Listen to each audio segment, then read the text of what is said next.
What's going on, everybody? I'm Jackson Taylor, and today I wanted to give you an update on our banana, our ice cream banana. So we had some strong winds and it tipped over the banana. So now it's not even getting anything to give the bananas the nutrients that they need. But we want to give an update, and I'm going to be trying one of the bananas on here. So this looks like a good one right here. They're very small. Peel it from the other side, buddy. Okay.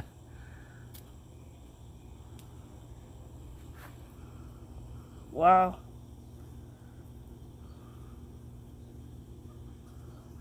Yep, that's a little guy. Let's see how you like it. Wow. That's really good. Is it sweet? Yes. Let me try.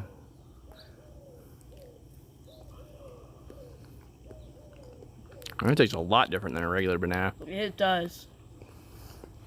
It almost has like, I don't know, like a pineapple flavor or something a little sweeter in there for sure. It's definitely sweet, like almost too sweet. I wouldn't say it's ice cream, but it's definitely sweet.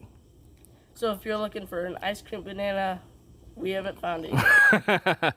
That's about as close as you're gonna get, I think. Yeah. So Subscribe if you like this video, and I'll see you next time.